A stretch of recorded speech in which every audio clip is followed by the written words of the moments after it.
Good evening, and welcome back to the Professor Penn podcast, episode number 70. David Penn here, welcoming you.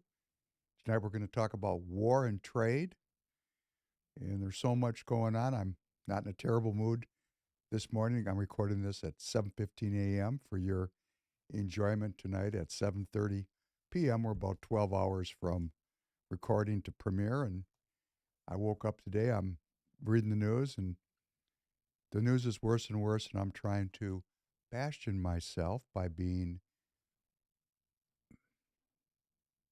accepting, trying to maintain my sense of humor. Of course, we don't know what the outcome is. I was talking at home, and I get this thing all the time. Well, you're just too negative about what's going to happen because you're Jewish. You have a bad attitude. And I say, do you read the newspapers? Well, the newspapers are just entertainment. They're selling soap. There's a lot of truth in that. And we have this giant equation working. The sum of all human will is at play here because we have free will. That's the gift. That's what makes us human beings. We have free will. And all of our wills are summed up. We got a group out there that's in the weapons business. Boy, their will is well expressed, right? And we got this group of American patriots that are fighting and struggling to change the politics of the country. And we've got this great group of people in the middle that want to get up in the morning and go to work and not be bothered. And that's not really all bad. Everything has a yin and yang. On the one hand, this group is not engaged and they're living in a dream world. But on the other hand, their dream world is voting for a future. So I try not to be judgmental. I want to look at both sides of every issue. And it was so interesting. I've got a viewer, listener who comes to me on Getter, and he is extraordinarily critical of my coverage of the war in the Middle East. And his critique is that I'm, you know, pro-Palestinian and anti-Jewish. And I keep saying to this gentleman, could be a woman, I think it's a gentleman, we haven't met. I keep saying, hey, the history is the history. And I'm trying to recount the history from many different perspectives. We're in a situation here where everybody that's involved sucks. So the question is, what do we do here in America? And how do we deal with this? Well, here's one way. Blessed are you, God and King of all worlds. Thank you for creating the light and the dark. Blessed are you, God and King of all worlds. Thank you for creating me in your image. Blessed are you, God and King of all worlds. Thank you for making me an American. Blessed are you, God and King of all worlds. Thank you for making me free.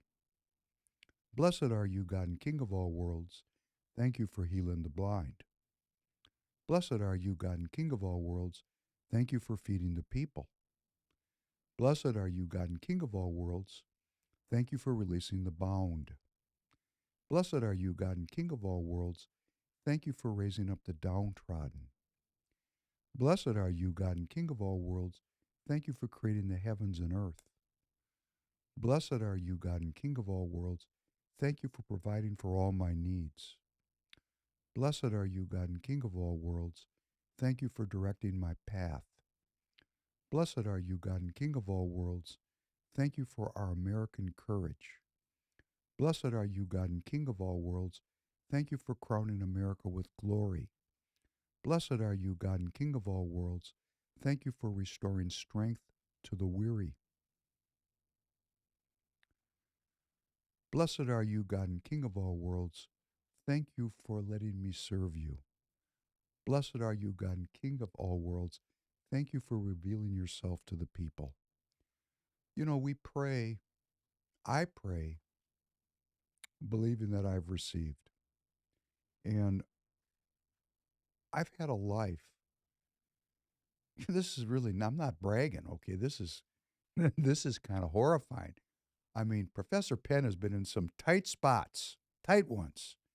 And when I say tight spots, I mean life on the line. And as they say, there are no atheists in the foxhole. And I have been in some spots in my life where all the chips are up on the bar. And I have found those periods of time in hindsight to be the most uplifting because I learned the most and I felt the love of God in my life, in the presence of God in my life in hindsight. At the time, because my faith is not complete, I had anxiety. I was struggling to learn how to pray. And I'm still working on making my faith complete because, as it says, if I had the faith of a mustard seed, I could cast a mountain into the sea. So I have some work to do because I think there's something to this. You know, there's a metaphor, and then there's just actually how are we as the American people going to get out of the spot we find ourselves in? And where are we? Well, I looked at the debt clock this morning. We're $34 trillion in debt. Japan, I looked at Japan's debt. Japan's debt is twice their gross domestic product. Now, in the history of the world, a sovereign debt has never been repaid when it exceeds 100% of GDP. So we are in what's called uncharted territory. One might think that collapse is the goal of our elites because when we think about inflation and taxation, it's a transferring of human energy from one group of people to another. What the government does, unfortunately, is take resources from one group and redistribute it to another group. That's what it does. It takes and it gives. It takes away, creating dependency in those who lose, and it gives, creating dependency in those that receive. It eliminates, the government is intending to eliminate self governance, self sufficiency, independence, faith, all of the traditional, when I say traditional, going back hundreds of thousands of years, all of the characteristics that humans developed in the process of social and biological evolution to maintain their well being and to extend their lives, to live. We're handing those capacities and capabilities to a government that we would like to trust. But clearly, with $34 trillion in debt, and we're suddenly in two wars, and when I say we, because we the people are funding these wars, we the people are paying for the weapons that are being used in these wars. And the dirty, dark little secret is there's lots of American citizens that are engaged in these wars as mercenaries, or actually boots on the ground of the American military. So when I look at this and I think to myself, wow, this is a complicated mess. So when I pray, I'm really praying with you. I'm praying for myself. I really want to live. I love living. I love being on this path of truth seeking media, where we're working together to get a closer vision of what's going on. And when I get negative feedback from Sphinx Chat, for example, I listen, I read it, I respond to it. We're arguing. It's okay. As long as people argue with me and don't start threatening me, the only time I cut off the dialogue is when people threaten me and I come back to them and say, hey, let's talk about it. And if I can talk them out of it, I'll continue to engage with them. But when they're just, threatening me, what's the point of continuing? But if the dialogue is within wide range of I have a wide range of what's acceptable. I like the dialogue. I don't want to suppress the dialogue.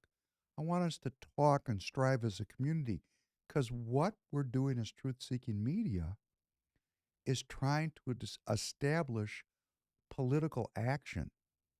Free People Radio is about political action. So I want to thank Free People Radio for creating this platform.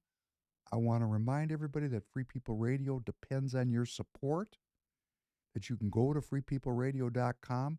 You can subscribe, you can support, you can help us stay here on air. I was watching Royce yesterday. He was talking about self-producing to keep costs down. Hey, we're doing everything to keep our costs down. We're not about getting rich. We're not about, serving corporate masters. As some of you who follow Free People Radio have seen how others that we know of, without mentioning names because there's no reason to get personal, are really involved in this serving other interests. The interest that we serve in Free People Radio is this community and seeking the truth together. And that's what we're about. And we need your help. And thank you for supporting us. And precinctstrategy.com, because we're a political action community. What we're asking for is for people to please, as you get steeped in this truth seeking and you give over to the effort to maintain the United States of America as a country that protects human freedom and minority rights, for example, or protects the unalienable rights granted to us by a creator. If these ideas are motivating, which they certainly are for me, I'm just asking for 24 hours a year for every American citizen to go become delegates to the political parties, both Democrat and Republican. Now, if you go to Dan Scholl's website, precinctstrategy.com, Dan has a complete tutorial on how to get involved. Now, it's aimed at the Republican Party, but I'm going to be more expansive.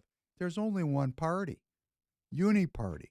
So it really doesn't matter what party you go into if you go into it with the idea of telling the truth or seeking the truth, because we're living in an era where our politicians are totally full of shit. There's a bleep. You want to write that one down. But they're just totally full of shit. And we cannot advance as a people or as a country when our leadership lies to us as if we're dummies. So the first part of the process is for us to wake up and no longer be dummies, because then it's harder for them to lie to us. We look at their lies and they're very obvious. And then we have to take 24 hours a year and become delegates to these parties where we have votes on who gets endorsed and then who runs to be a candidate. And we can vet these people out and get rid of the liars. Like in CD6, Minnesota, Representative Tom Emmer.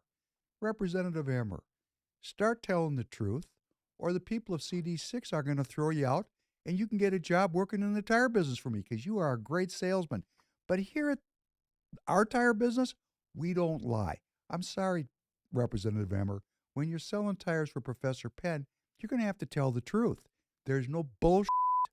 We're going to have to get through that period in American history where lying comes so easily.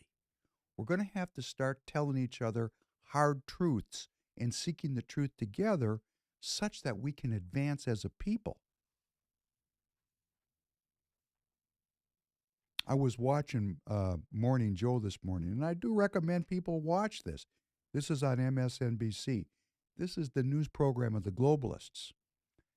And they were assailing the new Speaker of the House, Mike Johnson, who has indicated that the funding for the Israel and the Ukraine wars will be supported by his speakership, but whatever money we designate for those wars must be offset by cuts in other areas. So the first bill coming up is a large multi-billion-dollar funding bill to support Israel, And Speaker Johnson has said, well, that's okay. We're going to take the same amount of money that we give to Israel, and we're going to take it away from the IRS. And I watched on Morning Joe, they ran their best people in there, Steve Ratner, another genius, and he had all of his charts and graphs, and he was saying, well, when you take money away from the IRS, you're really, making the deficit bigger because the IRS is all collecting money. Well, let's just say if the only cut that Speaker Johnson recommends going forward is to the IRS, which is protecting the wealth of the wealthy, then Mr. Ratner is correct. The Republicans suck. But if they're starting with the IRS because it's emblematic of government harassment and intervention into the lives of American citizens, and we know American citizens steal, let's stop stealing, let's stop lying, and let's stop having the government invading the lives of the American people. Let's make the government smaller.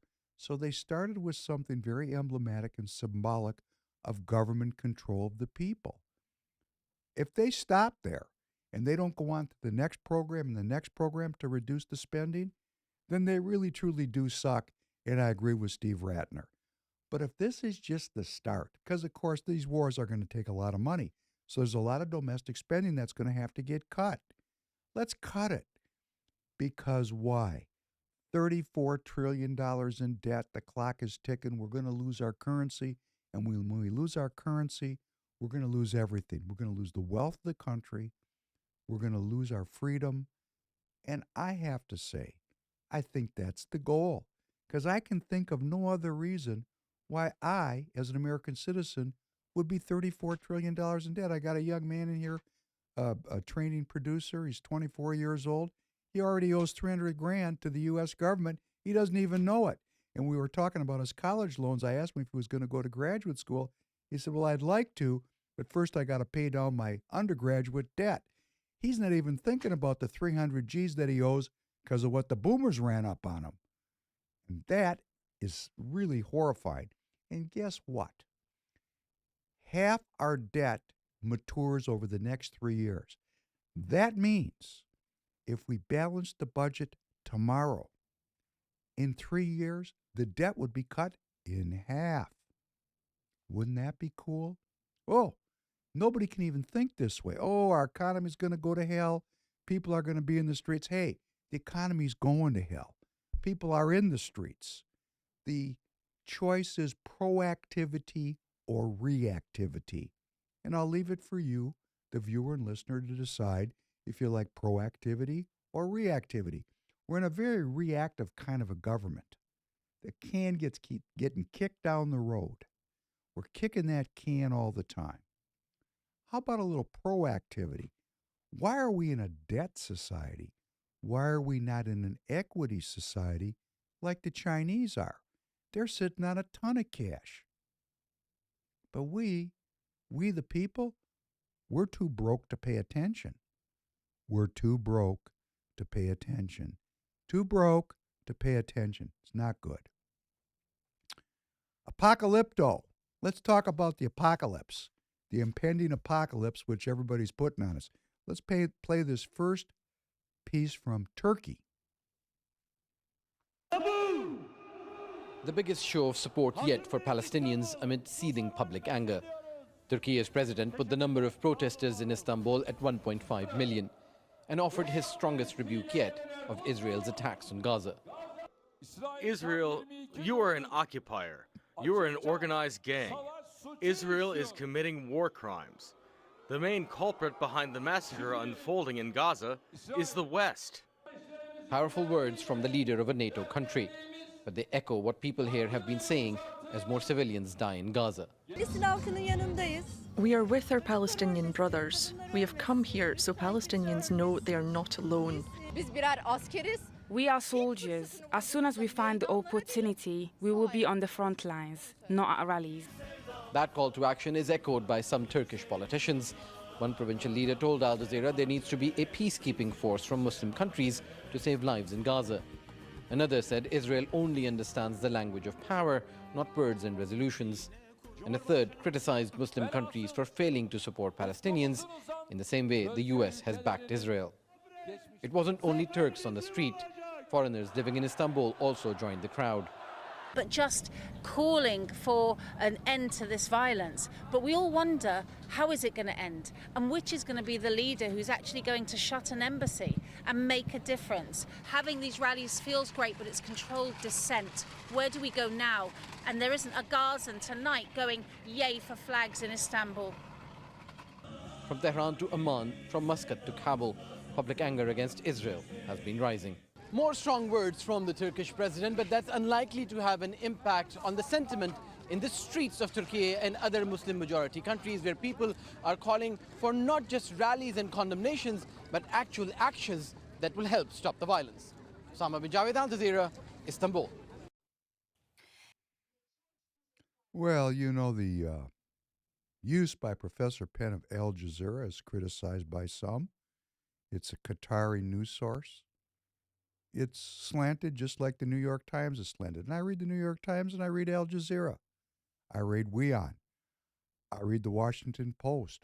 I read Zero Hedge. I watch MSNBC. And I watch War Room. And I watch Please Call Me Crazy. I'm trying to have as wide a lens as I can so that I can try to piece together some semblance, some approach to what's truthfully taking place in the world. There was 1.5 million Turks at that rally. Now, I've been to Turkey many times. Anybody in the audience been to Turkey? Put it in a live chat. Maybe we got some Turkish people in the live chat. And I like Turkey, and I like Turkish people. Had a great time going there. I've been there many times. And I can tell stories. Well, you know, I got censored for telling stories by my producer. He said, well, you can't tell all the, don't tell them everything. It's scary. But actually, I had a chance to meet President Erdogan. And I didn't do it because, you know, it was not cleared with the U.S. State Department. And when I was in Istanbul, you know, I used to see him driving around, and a lot of fanfare over there with President Erdogan. He's quite a guy. Turkey has got some big problems. Its inflation rate's over 100%. They're kind of the canary in the coal mine for where the United States of America is heading. They're a NATO member. I mean, please focus on this. They're in the NATO alliance. They're the second largest military in NATO. That would be after the United States of America. We the people, arm the Turks. And Erdogan is a departure from the previous Turkish regimes. He's interested in Turkish pan-Islamist power. So he represents a very complicated challenge to our military, our NATO alliance, and to our politicians. They really don't know quite how to deal with them. Because if they cast him out, which many in our Congress do want to do, he's just going to go do his own thing, and they'll have no reins on this guy. So they keep trying to work with him. But he threatened Israel with war. He not basically, he was very direct about it. Just said, hey, in the middle of the night, we're coming. And this sentiment is building up throughout the Arab world.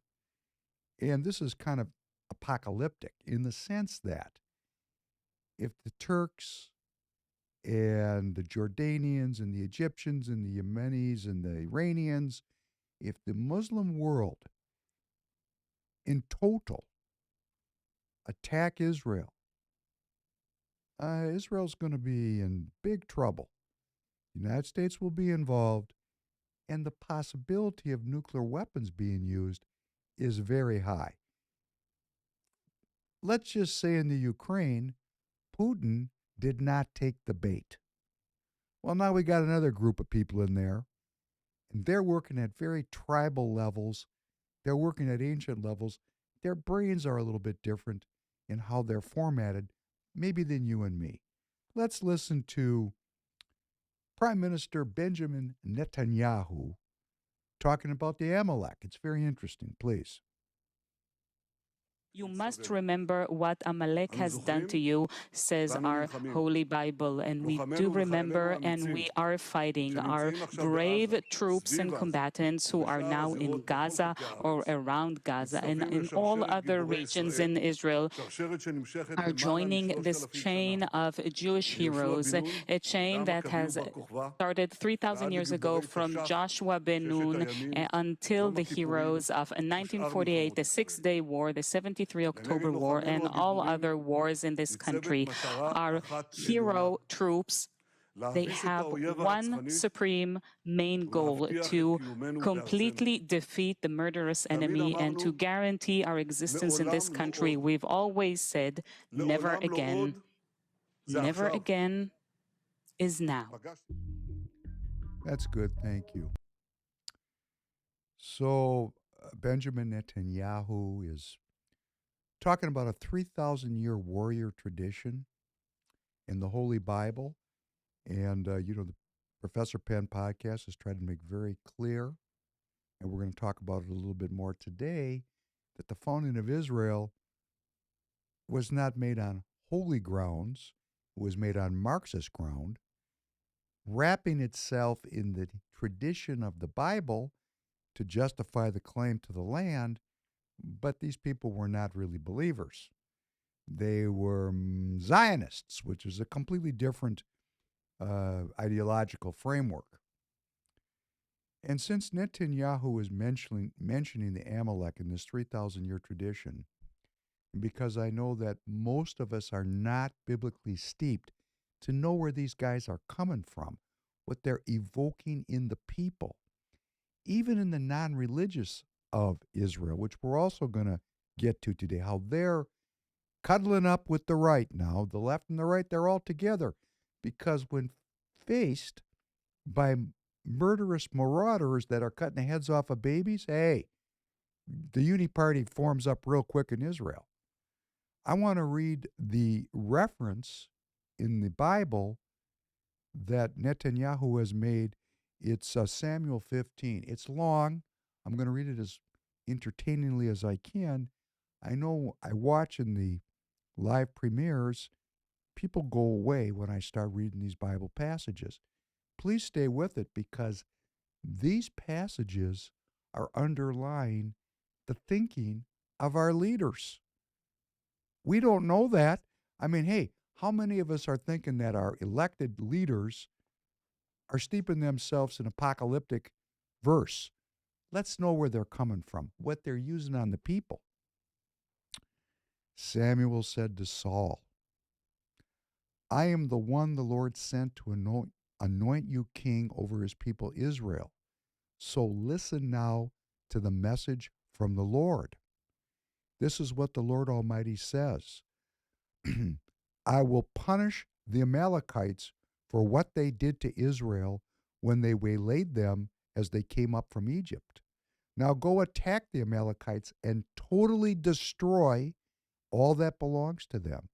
Do not spare them. Put to death men and women, children and infants, cattle and sheep, camels and donkeys. So Saul summoned the men and mustered them at Telaim, 200,000 foot soldiers and 10,000 from Judah. Saul went to the city of Amalek and set an ambush in the ravine. Then he said to the Kenites, Go away, leave the Amalekites, so that I do not destroy you along with them, for you showed kindness to all the Israelites when they came up from Egypt. So the Kenites moved away from the Amalekites. Then Saul attacked the Amalekites all the way from Havilah to Shur, near the eastern border of Egypt. He took Agag, king of the Amalekites, alive, and all his people he totally destroyed with the sword.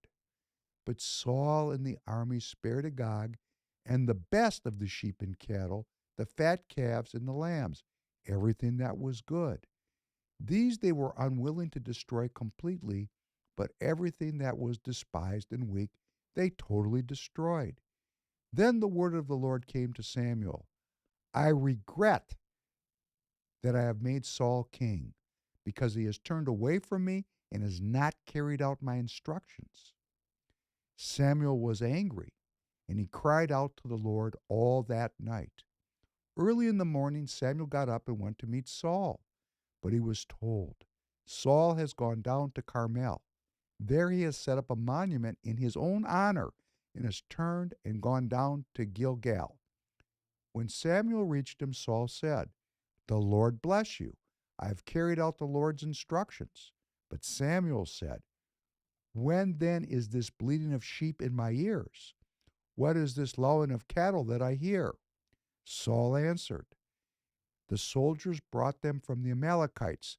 They spared the best of the sheep and cattle to sacrifice to the Lord your God, but we totally destroyed the rest.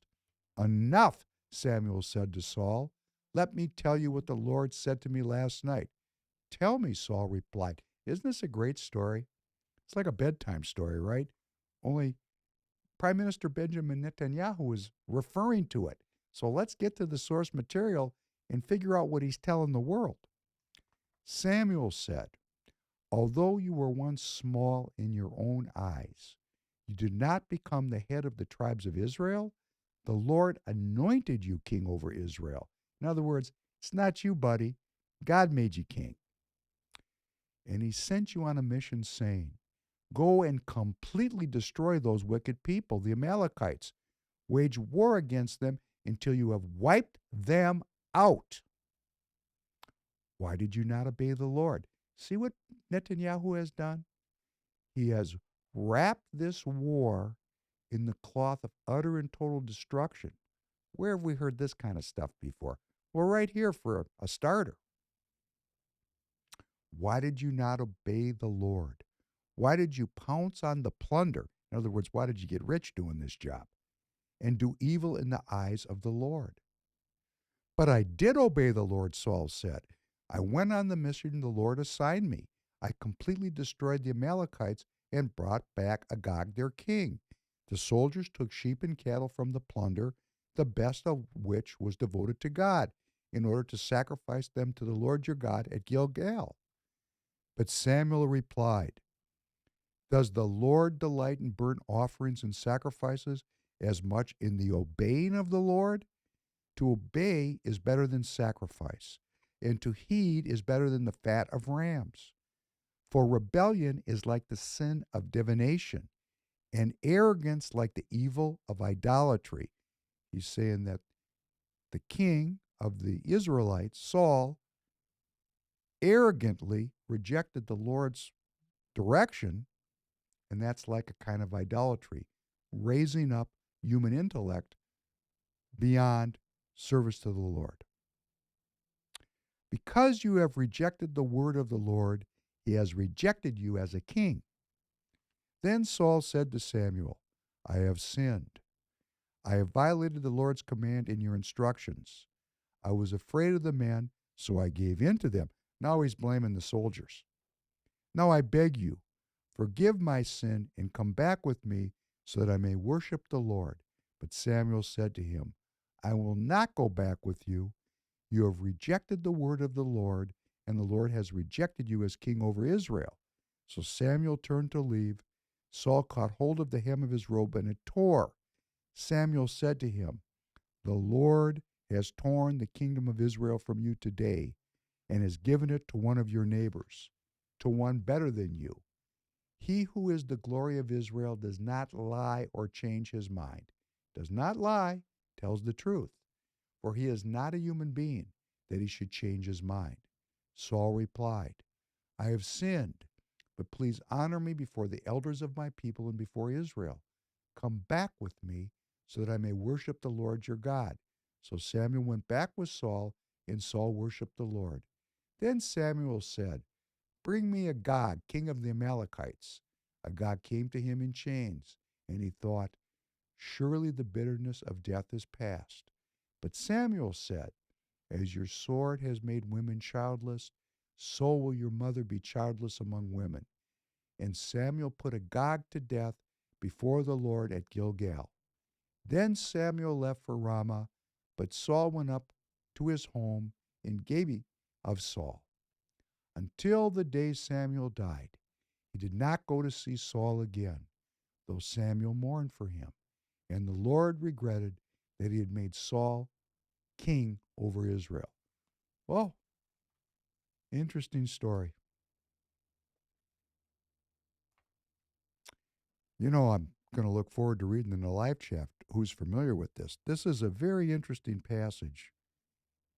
It's a passage where God demands the destruction, the utter, in the men, the women, the children, the goats, the cows, the donkeys, the cats, the dogs. If it was with the Amalekites, God said, destroy it, at least according to the Old Testament. You know, sometimes Professor Penn gets himself out on a ledge, and I'm forced to reveal some of my thinking, which I try not to do. This is utter genocide demanded by God of Saul. Saul didn't do it. He said, hey, we're going to kill the men. We'll kill the kids. We're taking they don't even put it in here. They took the woman too. Okay. And actually, those religious Jews that reject Zionism and reject the nation of Israel, that accept the diaspora and the exile and the scattering of the Jews throughout the world, the believing Jews, not the Zionists. We got two groups here now. We got the believing Jews and the non-believing anti-Jews, because they're anti-Jewish. They've rejected their tradition. The believing Jews, they attribute the Holocaust, the destruction of 6 million Jews, and the exile to Saul not destroying the Amalekites. So what Netanyahu is saying is, remember Amalek. This time, we're going to get all of them. Whoa. Whoa. I want you to think about what's going on here.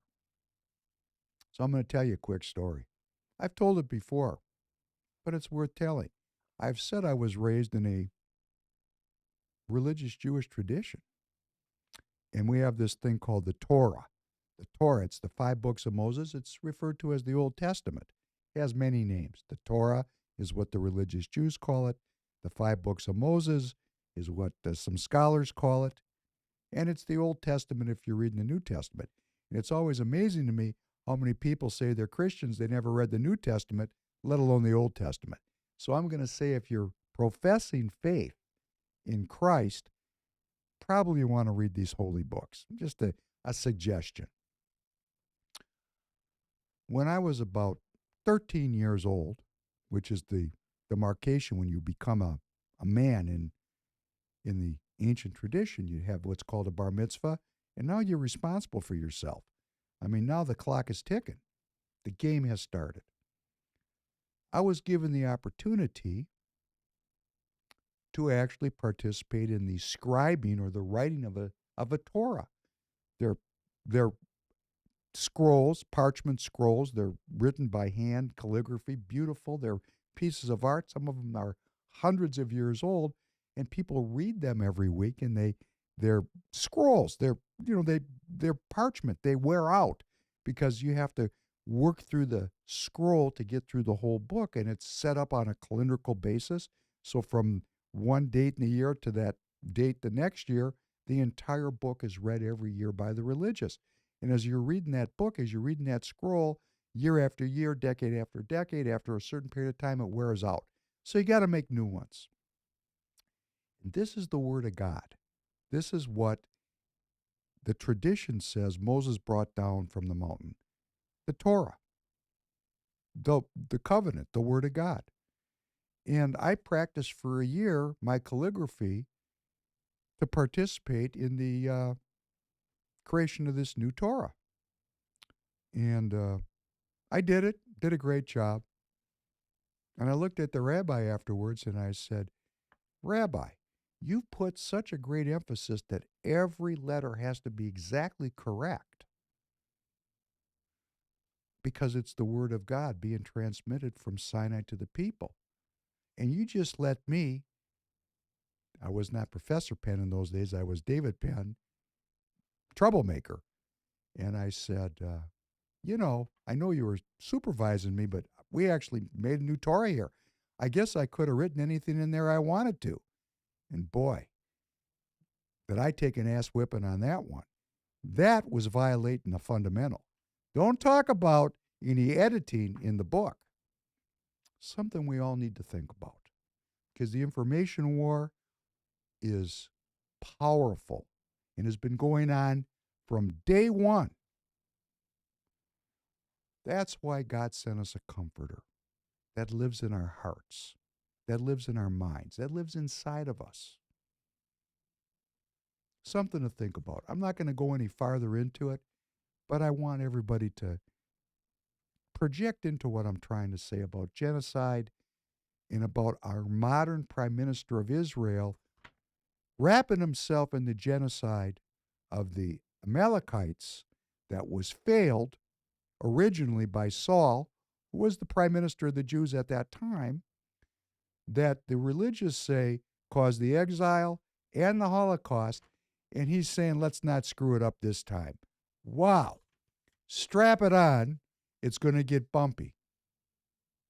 Can you play this clip here with Noval Harari? Our commentary this morning takes us back to the Middle East. It's from Yuval Noah Harari, author of the best-selling book, Sapiens.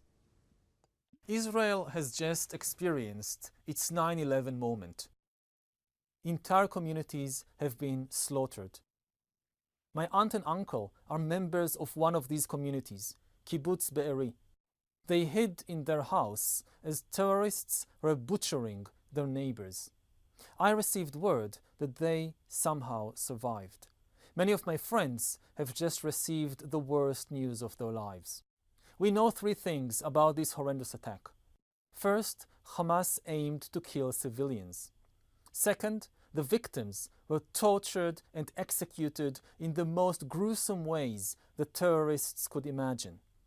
Third, instead of hiding the atrocities, Hamas made sure they will be publicized. Why do such a thing? Because Hamas is waging a war on our souls. Like ISIS, Hamas uses unspeakable atrocities to terrify millions and to sow seeds of hatred and violence. Hamas is thereby committing a crime against humanity. It is not just killing humans. Hamas is trying to destroy our trust in humanity and thereby destroy our own humanity. A vicious cycle of violence now threatens to consume the entire region, ruining the lives of millions of Palestinians as well as Israelis. But the people of Israel are stronger than Hamas thinks. With the help of true friends like President Joe Biden, we will overcome the terror and hatred Hamas spreads, rebuild our country and our trust in humanity, and stay loyal to Israel's founding ideals: democracy at home and peace abroad. Thank you. I went out on a ledge there. I'm sure it's very triggering. I know I'm going to get some very intense feedback. I think we want to work on our relationship with God. And when I see a modern prime minister hearkening back to a genocide and calling about the people of Israel to create a genocide, which is what he's doing. And then I see Harari coming on here, and suddenly, and this guy is very anti-Netanyahu. Harari is the leader of the Fourth Industrial Revolution philosophers. He is a reviled figure from my perspective. Suddenly, hey, he's part of the Uni Party. He's no longer holding a position that's anti-Israeli, which he was doing just recently a few months ago, talking about the end of Israel, the end of the Israeli experiment, because Netanyahu and his religious group were taken over. And he was, well, right now, hey, as long as we got our friend in America so we can keep getting weapons, the Israeli people are going to overcome. Okay. And he talks about the ideals that were the founding of Israel. And I just thought I would share a few with you because, they did have a Declaration of Independence in 1948. And I just want to highlight a couple of the things that are in the Declaration. Like we have our Declaration of Independence, where certain unalienable rights are granted to me by a creator: life, liberty, and the pursuit of happiness. Well, in the State of Israel, their declaration, cultural values of national and universal significance were given to the world by the Jewish people through the eternal book of books. And after being forcibly exiled from their land, the people kept faith with it throughout their dispersion and never ceased to pray and hope for their return to it and for the restoration in it of their political freedom. That's in their Declaration of Independence, which is complete bullshit. There you go. You got to write that one down. The religious do not believe that the nation of Israel should be restored until such a time as the Messiah brings peace to the earth. The Zionists were a national political movement, wrapping themselves in the cloth of faith. But let's go on, look at some of their other declarations. The right was recognized, the right of creating the state of Israel was recognized in the Balfour Declaration on 2nd November 1917. That's why we're talking about the Balfour Declaration, because that's the bedrock of their legitimacy, and reaffirmed in the mandate of the League of Nations, which, in particular, gave international sanction to the historic connection between the Jewish people and Eretz Yisrael. Eretz means land, Eretz Yisrael, the land of Israel, and to the right of the Jewish people to rebuild its national home. The catastrophe which recently befell the Jewish people, the massacre of millions of Jews in Europe, was another clear demonstration of the urgency of solving the problem of its homelessness. So again, non-religious cultural Jews that were Marxists are using the connection, the historic connection, in their declaration between the Jewish people and the land of Israel that's biblically based, and these people were not biblical players, okay? They just weren't. So we have some fundamental contradictions here at the base of the whole project. By the blood of its soldiers and its war effort, the Israelis gained the right to be reckoned among the peoples who founded the United Nations. Well, that's true. We've talked about that in Free People Radio. You know, they fought for it and they won it. And what's happened is they have to fight for it continuously because their neighbors do not think that their presence is legitimate. President Erdogan in that protest said that the Israelis were occupiers and that their occupation must be ended. So the surrounding billion people, the Muslims in that area, see the Israel project, the Jewish, wrapped in the history of the Jewish people, they see it as a foreign ideology to be exterminated. So we got two groups bent on extermination, and they're having a good old-fashioned throwdown, aren't we? The state of Israel will be open for Jewish immigration and the ingathering of the exiles. Well, we're going to talk about that today. It will be based on freedom, justice, and peace as envisioned by the prophets of Israel. Okay, now we're going to editorialize here. It will ensure, this is the Marxist part, not the Jewish part. It will ensure the complete equality of social and political rights to all its inhabitants, irrespective of religion, race, or sex. It will guarantee freedom of religion, conscience, language, education, and culture. Sounds very liberal, doesn't it? Like the post-World War II democratic liberal order? Sounds just like it. In fact, that's what it is. It will safeguard the holy places of all religions, and it will be faithful to the principles of the Charter of the United Nations. Oh, it's all based on the post-World War II democratic liberal order. That's what it is. It's right in their declaration. The state of Israel is prepared to cooperate with the agencies and representatives of the United Nations. Isn't that interesting? Now listen to these. This is really cool. We appeal to the United Nations to assist the Jewish people in the building up of its state and to receive the state of Israel into the community of nations. We appeal in the very midst of the onslaught launched against us now for months to the Arab inhabitants of the state of Israel to preserve peace and participate in the upbuilding of the state on the basis of full and equal citizenship and due representation in all its provisional and permanent institutions.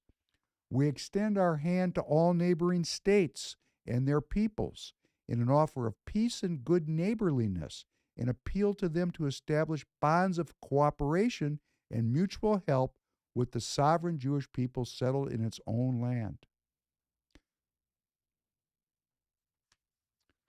You know, everything's got a light and a dark, a yin and a yang. There's so much to be picked at in this Declaration of Independence, but also there's so much to be recognized. Now, I know there's people that are going to say this was a scam. It wasn't sincere.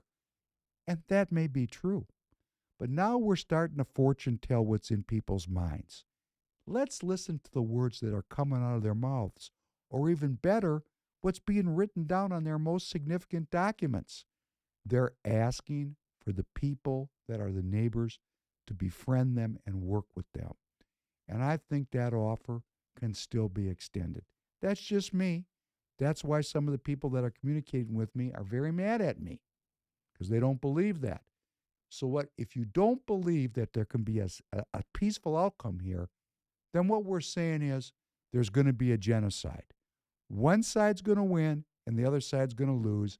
And like the Amalekites, either all the Jews are going to be killed or all the Palestinians are going to be killed. And that seems to me to be a predicate for a very unhappy future.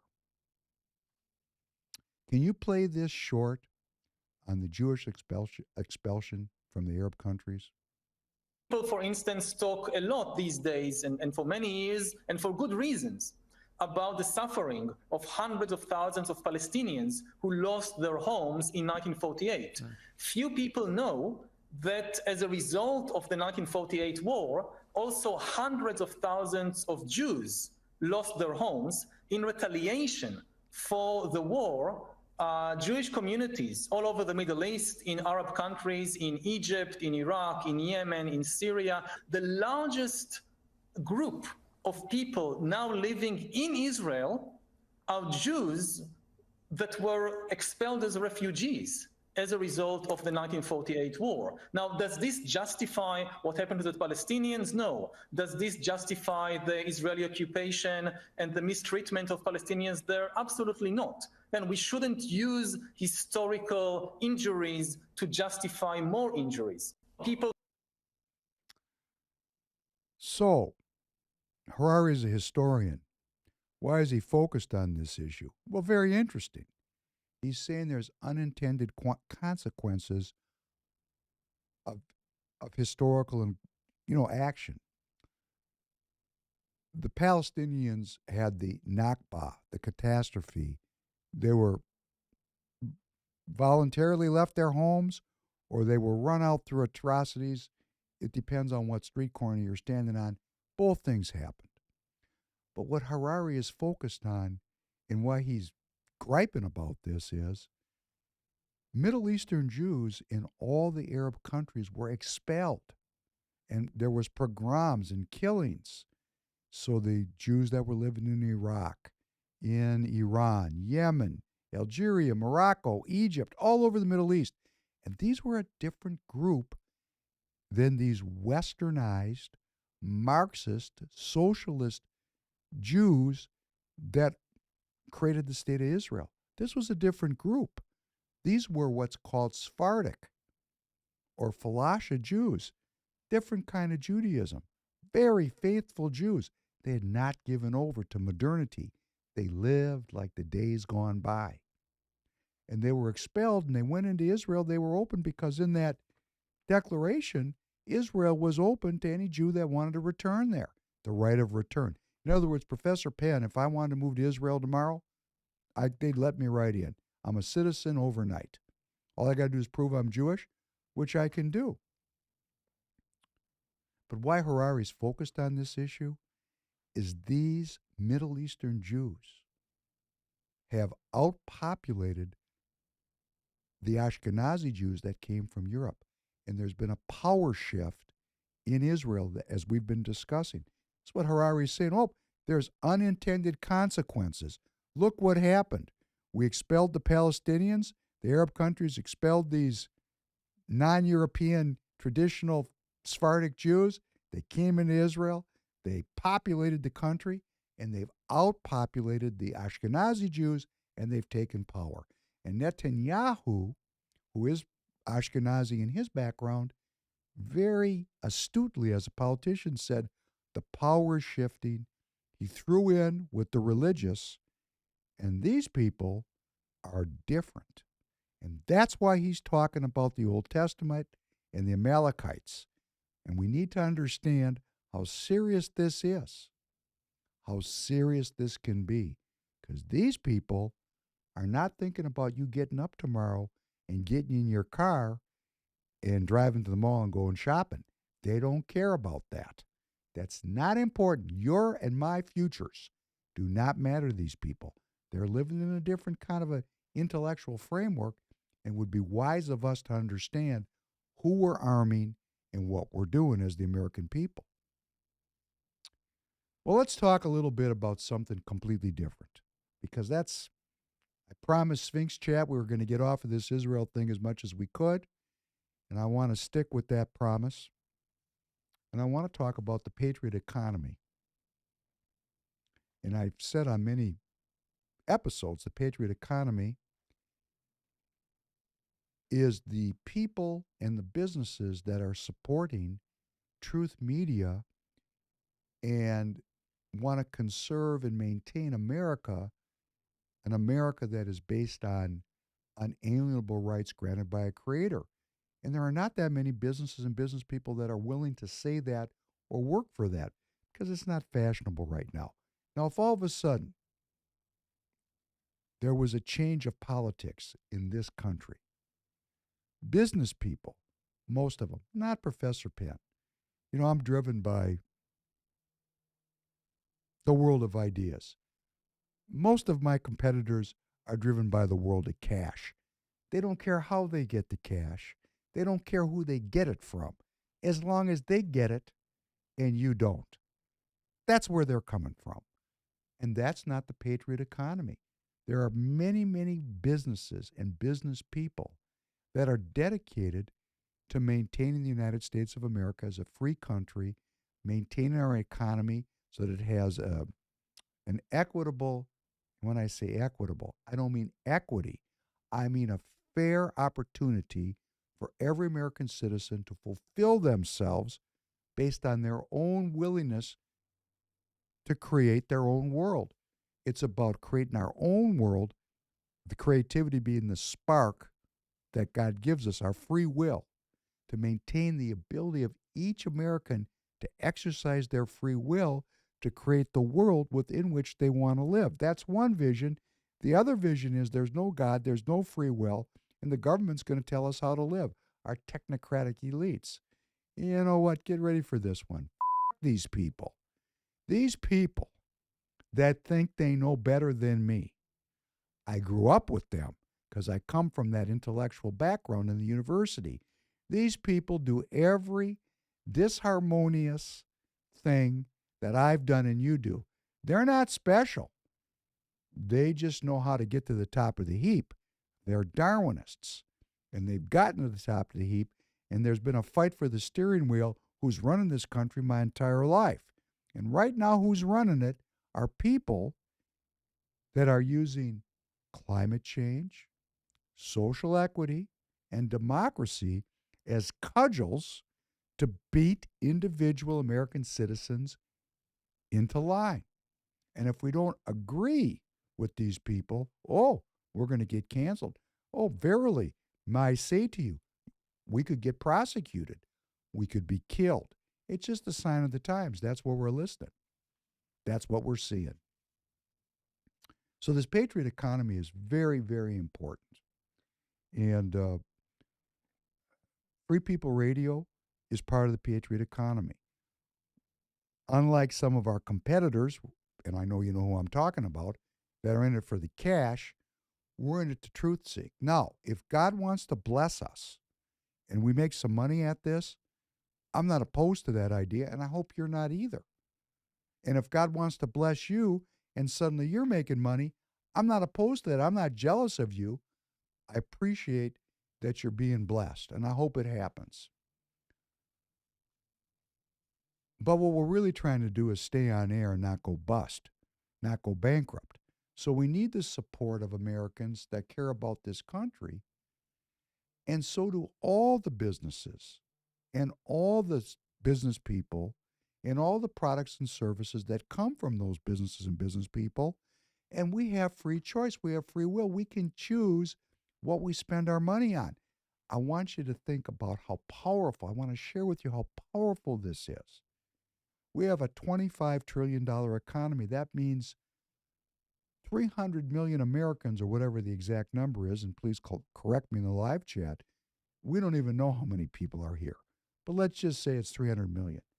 They're making constant decisions every day about how to spend their money. That's a vote. Who you support and what you support with your economic decisions will determine, in large part, the future of our country, the destiny of our country. It's not just voting. It's not just being a delegate. You vote every day with how you spend your money.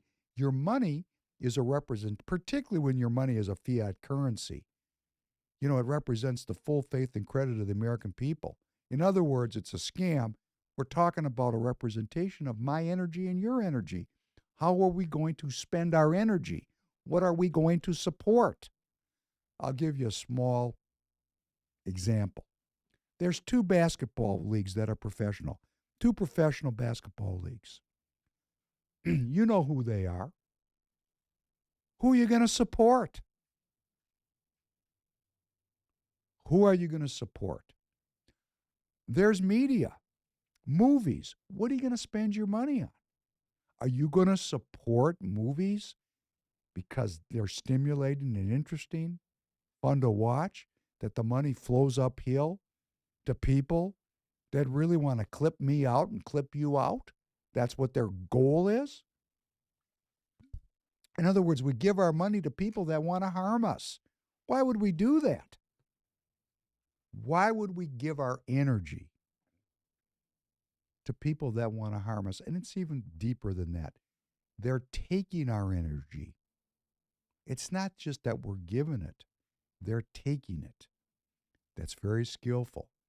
And we have to have good boundaries and start to look at where we're spending our money and how we're spending our money. Now, all of these media organizations have to have a way to stay on air. InfoWars sells vitamins. War Room has got all kinds of advertisers. Most of the media companies, the John Fredericks Radio Network, they have advertisers. We're trying to self-finance, self-fund. So we've started this company, Tireget.com.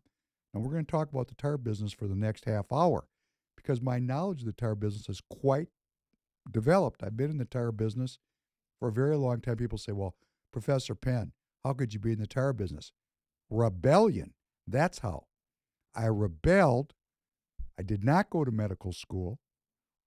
I did not finish that training because I hated those people. I'm being very honest. You use the word hate. Oh, hey, that's a strong word. I don't hate them now. But at the time, because I was being controlled and being pushed into something I didn't want to do, because I wanted to be a musician. It's really interesting. Nobody in my family got along. Jewish people. You get 2 Jewish people in a room, you got 3 opinions. Think about that one. So I got 2 sets of grandparents on one side, 2 sets of grandparents on the other side, or 2 grandparents on each side, and a mother and father. And none of these people got along with each other because I had one group that was religious, they were Jews, another group that was anti-Jews, boom, tornado. And I didn't understand until I was in my 50s what effect it had on me. But just like Harari blending in with Netanyahu and forming a uni party under pressure. When I told my family that I wanted to be a professional musician, oh, these people hated each other, but they all came together to push me to be a doctor because anti-Jew or Jew, hey, being a doctor was, a proud thing for the family. Unbelievable. So I just rebelled. I just said, you all can go bite a hog in the ass. Think about how that went around in the campfire. And I went into the tire business. Now I continued my education. I never gave up those ideals that I got as a young person to study and to grow. And in my tire business, I got heavily involved in international trade from 1987 on. And it's really given me a lot of, intellectual challenge to be involved in, international tire business, which has given me a lot of insight into how this country and how our politics and how our legal system works. Some would say too much so, in fact. But we started Tireget, which is an online e-commerce retail store. We're taking it to version 2.0 over the next few weeks. And this is not really an advertisement. I just want to share with you what you're doing, because most of you, if not all of you, have to buy tires. It's taken me several years to get to this point. I've actually gotten, some of the real big names in the tire business to give me the right price. And when I say the right price, they control the price. When I say they, the powers that be, the people that make the tires control the price in the market. We're living in kind of a controlled era. They say you cannot sell it cheaper than this. Most of the people that are selling tires actually have to sell at a higher price. We actually have on the majority of our catalog the lowest possible price that we can sell tires to you for. And for no additional charge over that price, we will ship at Tireget.com the tires to your local tire dealer or your local service center, and you'll pay Tireget $20 if you wish to, if you choose to, and thank you if you do. You can pay Tireget $25 per wheel for a mount, a balance, a valve stem, and disposal, which is the market price. So at the lowest possible price on the tire and the market price on the service, we can arrange your entire tire transaction in about 75% of the country. Now, if you're watching me from Montana, one day I'll get there. I'm not there today. But for about 75% of the population of the country, 80 major metro markets and the 120 miles around those markets, we will deliver tires at the lowest possible price where they can be installed at your local dealer. Now, your local dealer is going to say, why are you buying from Tireget? Why don't you buy from us? And I'm going to say to you, because you're supporting Free People Radio. And we need to buy a lot of tires because this opportunity will not last forever. So I'm going to say to you, thank you for supporting us. This is a way for us to self-fund. And I will be very honest with you. If this is a big hit and we're making money, we're just going to expand Free People Radio. We're just going to expand our political outreach because we want to participate in the healing of the United States of America. So by supporting this Free People Radio concept, which is going to be funded through self-generated revenue, by going to the Free People Radio website and contributing, donating, participating there. And when you have to buy tires a year from now, 2 years from now, 3 years from now, go to Tireget.com. That's Tireget.com. Tireget.com. Customer service is there. You might even get to meet me. I would be happy to work with you to get you what you need. And I know this is a big stretch. Tire guy on one side, Professor Penn on the other. But, aren't all of us diverse in who we are? I have many selves.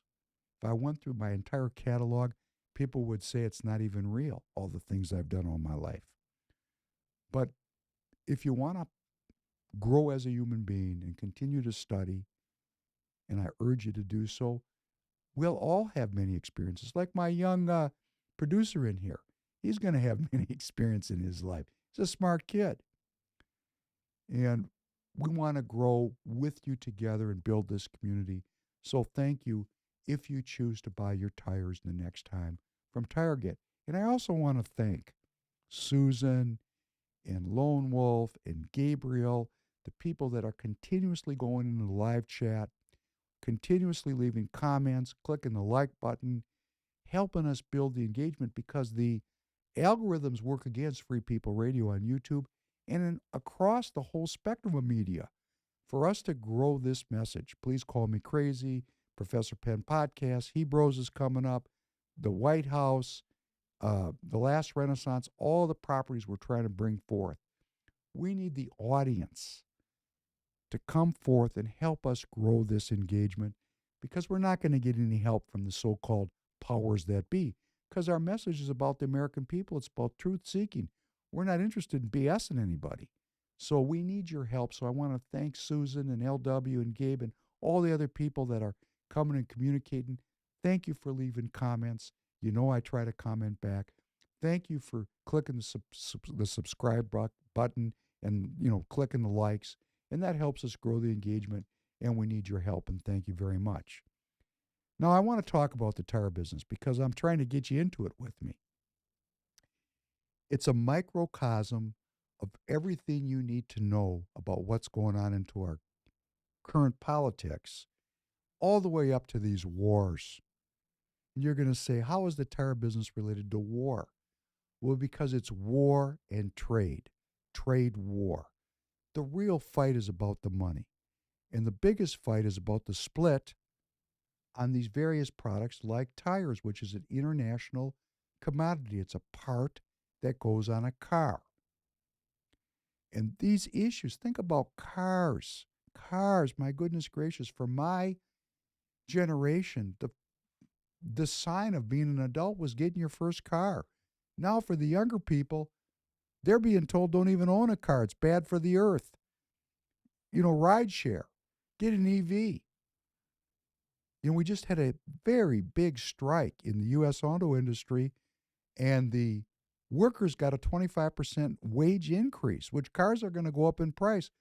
They're putting these people out of the business. They don't even know what they're doing. Some of this stuff is so obvious to me. If all of a sudden cars go up in price, less people can buy cars, and all these people that are working in the auto industry lose their jobs. If we convert to electric vehicles completely, which is the goal of this administration, 40% of the workers lose their jobs because they're the ones building the combustion engines. The BS here is so deep, we could talk about it. We could stay up here. We could go 4 hours on this. Let's just try to do another half hour and talk about the tire business, which is the center of a trade war. When I went into the tire business, which was in the 70s, there was no imported tires. 100% of the tires consumed in the United States of America were produced in the United States of America. Think of that. 1970s, 100% domestic production for domestic consumption. That would be called America First. But in 1972, President Nixon, under the stewardship of Henry Kissinger, took us down a globalist path by removing the dollar from a link to the gold standard, undoing the Bretton Woods agreements, and starting us into an internationalist architecture, linking the dollar, a piece of paper, to petroleums called the petrodollar. And from that moment forth, everything changed. Kissinger went and met with Mao. China was opened for the first time, and the United States started to do business and develop China. There was this idea of globalism. And there were those who knew from the start what the end point was supposed to be, which was global governance. And that's not me making it up, because they wrote it down. Just like in that Israeli Declaration of Independence or our Declaration of Independence. You don't have to wonder what people were thinking. They wrote it down. Now, again, we can say they weren't being honest what they wrote down. And that's fortune telling, because I don't know what's in your mind. I can only go on by what you tell me. Once I start making up what I think you mean, oh, we're going off into cognitive distortion land. And when I don't understand what you mean, I might say, could you please say that to me again so I'm sure I understand what you're saying? Or here's another good one. Please let me say back to you what I think I heard. If you do that, when I do that in my personal life with Professor Penn's personal relationships, could I just please say back to you what I think I heard and clarify so we have understanding amongst ourselves? If I don't just go off and make up my own story, I actually try to understand what my counterparty is saying to me. If we just took the time to do that, we'd have a lot more clarity. Like me listening to Benjamin Netanyahu talk about the Amalek and going back and reading about it and sharing it with you. Because if we don't know what he means, if we're not looking up the source material, we just miss it. And then we're victims of history instead of stewards of our own lives. And what we want to be is stewards of our own lives and our own community and not be victims of assholes. Now, this tire business has gotten more and more internationalized over the course of my tire business career. And I've made the statement that I'm a reformed globalist, and I am. I've said I've been to China over 100 times, maybe close to 200 times. Matter of fact, I was taking a walk yesterday, and I got a call, and I'm not supposed to say this stuff, but hey, Professor Penn's got a lot of things going on and a lot of history. I got a call from a very senior person in the Chinese government that wanted to talk to me, and I talked to him. Conversation was not in English. There's another surprise for you. Anyhow, it was about the future of trade relations. That call was about the future of the trade relations between the governments, because they know that I am interested in American self-sufficiency. And I urge the Chinese to open their factories here so that American people can work and taxes are paid here, because we are a free and open society. And we want to encourage foreign direct investment in the United States. We don't want to encourage our business people in our hedge funds and our Wall Street to go invest in other countries for low-cost labor, which is what has been going on since the 70s. A huge outflow of American capital around the world, undermining American workers and American democracy for this idea of globalism, kind of socialism on an international basis. Let's spread the cash out. Hey, it's a beautiful idea. But when I realized it was leading to poverty and to depravity within my own people, I had to say, hey, this is stupid, because we're hurting our own country. We're hurting our own brothers and sisters, and this I cannot support. So I encourage the Chinese to open their production here so American people, governed by American rule of law, can be employed and have families and have children, and we can educate our children instead of draining all the money out of this country. And it's being drained out in two ways. That debt, there's another bleep for you. You better mark that one down. That's a scam. We should not be in debt. We should be in surplus. When I say should, I don't like should statements. We are in debt, and surplus is an opportunity and a goal. That's one way we're getting made poor and dependent. The other way is the outflow of capital, which benefits a handful of people to the detriment of the American people, including Professor Penn, because I've gotten off of the globalist freight train. But the tire business is very contentious. It's a car part, and it's an important part because it wears out every 2, 3, 4 years. That's why we have Tireget, where there are a lot of American-made tires, featuring American-made tires, aggrandizing and supporting American workers. It's very important to me to do this. So the tire business developed very organically, and there was a lot of effort to offshore production, and then people like Professor Penn started to import tires. First, it was from Japan. This goes back into the 70s. The first big source of tires that came into this country from outside was the Japanese, which was a Democrat Party invention. The first big brand was Bridgestone. You might know that name. I remember trying to sell Bridgestone tires in the 70s, and people would say, "Where's it made?" And I'd say, "Japan." And I remember frequently the buyer would say, "Hey, I fought those people. I'm not buying those tires." Interesting. So part of the trade was to heal the rift between the United States and Japan, which, there's two sides to everything. That was not a bad idea. Then the business moved to Korea.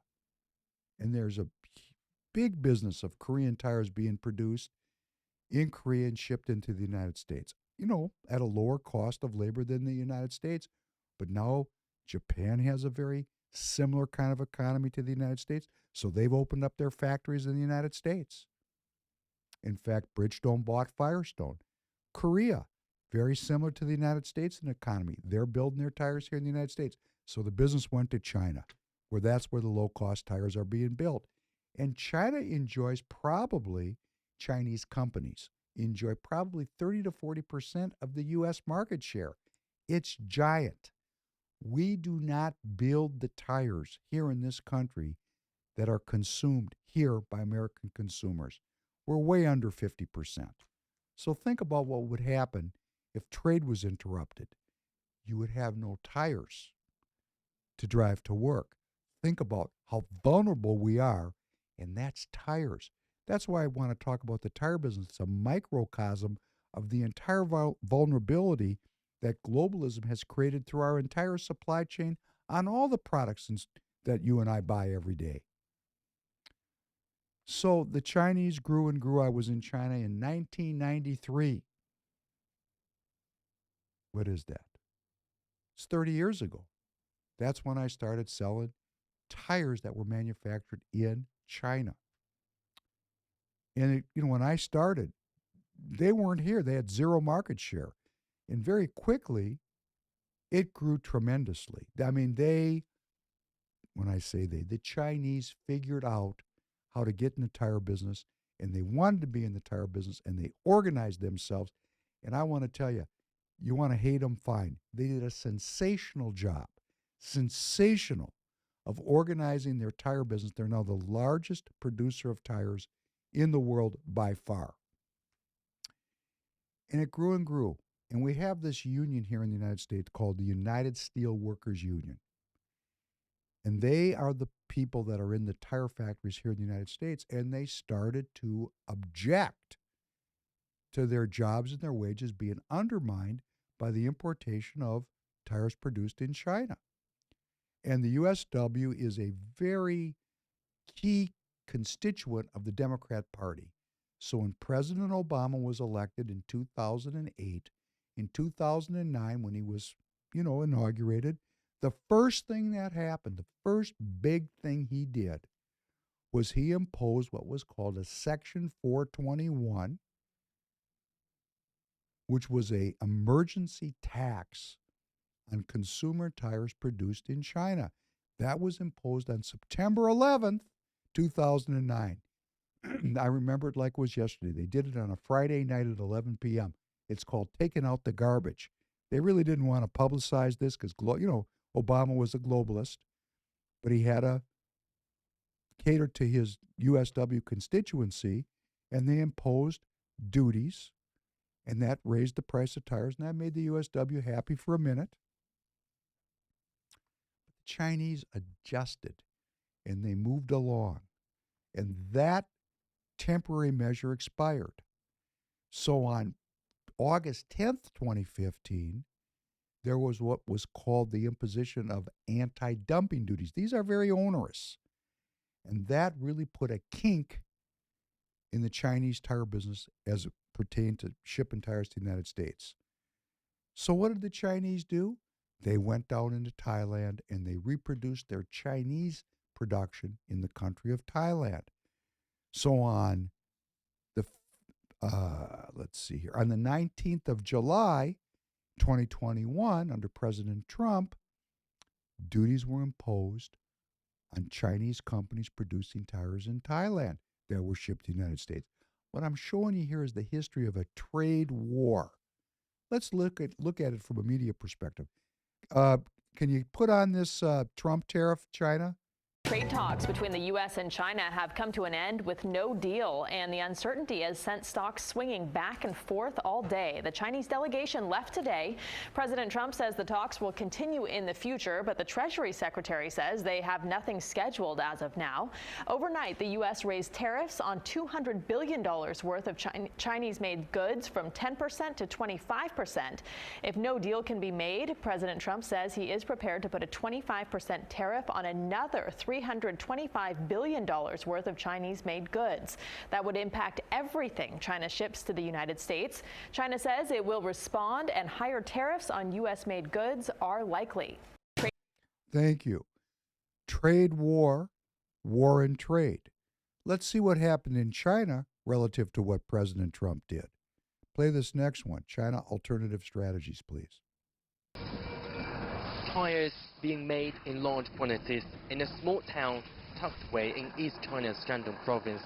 This factory alone produced nearly 27 million tires in the first half of 2018, witnessing a slight increase. Asian countries had the highest dollar worth of rubber tire exports last year, about 45% of global export sales. That's nearly $34 billion, and China ranked first. The U.S. is China's largest recipient of tires, accounting for nearly half of China's total tire exports, but current tariffs are believed to be causing havoc throughout the global tire industry. China is the largest tire manufacturer globally. It is also the largest tire exporter. When the US levies tariffs on China's tires, as well as imposes other technical barriers, the large volume of tire exports from China will flow into other markets, which will spur even stronger competition in other tire markets.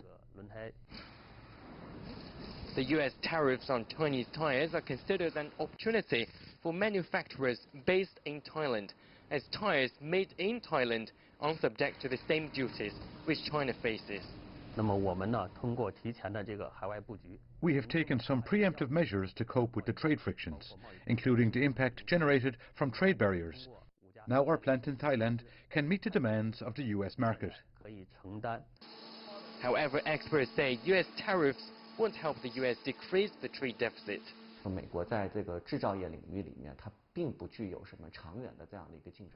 The U.S. is not strong in manufacturing.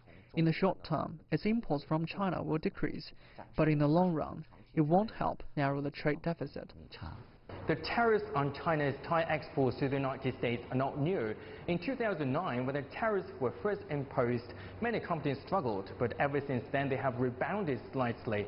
And some Chinese companies like this one have built plants overseas in Asia or in Europe with lower costs to minimize the impact of the trade friction. Li Jianhua, CGTN, Yantai, Shandong Province. And let's play this next one about Yongtai going bankrupt, please. Shandong Yongtai Group Company, the 10th largest maker of tires in China, declared bankruptcy earlier this month, at least partly because of pressure from the U.S.-China trade war. On March 2nd, the Dongying City Intermediate People's Court in Shandong Province received the company's bankruptcy filing. The company, which was established in 1996, was ranked 32nd in 2021 on U.S. magazine Tire Business's list of the world's most powerful tire companies. At its peak, the company had more than 5,000 employees. It's the biggest bankruptcy case in China's tire industry, the trade publication China Tire Dealer reported on March 18. The U.S. Department of Commerce has levied anti-dumping and countervailing duties on Chinese tire imports since at least 2008, accusing tire makers of selling goods in the United States at less than fair value, and saying the Beijing regime provides companies with subsidies that undermine competition. The Yongtai Group bankruptcy was called. So what I'm showing here is in a trade war or war and trade, regular citizens in both countries who are seeking employment are harmed. It's a zero-sum game. And I'm not saying that can change. I'm an American citizen. I believe in the United States of America. I want to manufacture our products here so that my people, the people that I love, that I'm working for, can have good lives. And we had this globalist architecture that exported our jobs, exported our capital. Globalism leads to socialism. It is socialist. It's spreading out the money around the world, and it is draining out the wealth and the upward mobility of the American people. And that was the intention of the Kissingers and the Brzezinskis and the people that created the globalist architecture. What they believed was, well, there's many things. If you go to read what they believed a lot of stuff, like depopulating the planet. But one of the things they believed was that war would be less likely if everybody was poor. Great. Thanks a lot, guys. This trade war is continuing. Could you just play this piece, this 36-second piece on Cooper and the USW? It greatly concerns me of Senator Lincoln's recent ads where she's taking credit for helping save the Cooperstown Rubber Company plant in Texarkana, Arkansas, and 1,700 jobs, when indeed the members of that plant took $31 million worth of concessions to keep that plant open. And it's Senator Lincoln's trade record and her votes on NAFTA and CAFTA that actually have cost us thousands of jobs throughout the state, as well as hundreds of thousands of million jobs across this country. Well, there it is. What an articulate man, understands the issues completely. He's talking about a state senator or a national, in our Congress, a senator who took votes, and he's saying, now we've given up $31 million to keep this plant open, and Senator, your votes for international trade is breaking us. And that's just a guy. He's just a guy. And nobody cared about this guy.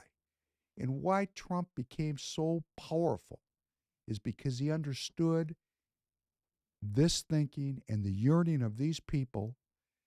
And the America First movement is about Americans, not about the globe. And I have to say, I do not want to be a citizen of the world for two reasons. One, they're going to make me poor. And two, I don't want a bunch of technocrats in Brussels telling me how to brush my teeth. These people suck. We need to have our governance close to our neighborhoods. Now, we're in a moment, and I'm going to try to wrap it up as quickly as I can, where President Biden finds himself between a rock and a hard place. This trade war is continuing. We're going to watch this because it's going to be very politically informative. It is my belief that the Democrat Party really doesn't care about its traditional union base anymore. It's got a new constituency of young people, globalism, climate change people, social equity people, democracy people, which really means a woman's right to choose. They don't care about the workers anymore. And these workers are pissed, and they know it. So recently, President Biden lowered the tax that President Trump had imposed very significantly on Chinese company tires produced in Thailand and imported into the United States. They already have a 35% market share. And what President Biden is saying, hey, go ahead, proceed. And, with inflation, people can't even afford American-made products. So, of course, they have to reach for the lowest cost product. And what does this do? It puts people out of work. So last week, Michelin, after seeing President Biden lower that tax, Michelin came out and said they were going to close their big factory in Ardmore, Oklahoma, and put 1,400 USW out of work. You want to talk about political drama?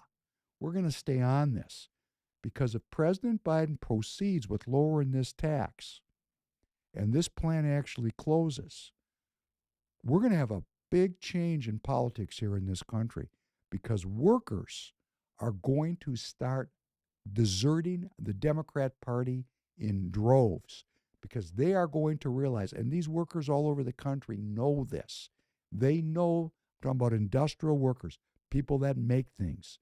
They know that the Democrat Party has abandoned them, and they're going to defect.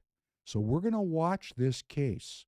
Let's just play this 47 seconds on Michelin closes Ardmore. 1,400 Oklahomans will lose their jobs after Michelin announced plans to wind down tire production at its Ardmore industrial site. Michelin says they're doing this because the site is not equipped to deliver tires at a low enough cost. They said that they will be done making tires in Ardmore by the end of 2025. And tonight we are hearing from several lawmakers about this, including Oklahoma U.S. Senator Markwayne Mullin. He says that he has been in immediate contact with Ardmore officials, that Ardmore Chamber of Commerce, and is ready to help anyone impacted by the closure. Mullin said that his team will soon be on the ground to meet with local officials there to connect with workers, as well as connect them with federal employment resources and also discuss economic impact and recovery. You think Senator Markwayne Mullin might be a globalist? He doesn't say, hey, we're going to get together and we're going to raise the tax and keep these jobs when Michelin says they can't get the price right. No, he didn't say that. He said we're going to have some federal, programs to retrain you, I don't know, maybe to work at Starbucks. So, this is really potent stuff. And I want to leave you with this because as Harari was talking about, that it's going to be a stretch, but stay with me. When Harari was talking about the expulsion of the Palestinians, led to a counterweight, the expulsion of the Jews from all those Arab countries, and they came into Israel, not Ashkenazi Jews, not Jews from Europe, but Middle Eastern Jews. And those Jews, those Middle Eastern Jews, have changed the politics of Israel. They've changed it. Now, we have two big changes in the Democrat Party. The party is forsaking its traditional union base, and the issue of Israel is splitting the Democrat Party into a pro-Islamist, pro-Palestinian group and a traditional pro-Israel group. The Democrat Party is fracturing. It's fracturing, and when things break, what we need to do is come together as the American people and take all these disgruntled workers and all these folks into the America movement and change the politics in the United States of America to make our politics about the American people, about the well-being of the American people, about the sanctity of our borders and the sanctity of our political formation. And on that note, I want to wish you a great weekend. I look forward to seeing you. I have a rumor that I'm going to be appearing with Royce Friday night, so thank you for being here on Thursday night. Thank you for spreading out the content so we can grow the community. And there's a rumor that I'm going to be on Please Call Me Crazy Friday night, and I hear Royce walking in the studio behind me, so I'm looking forward to recording with him today.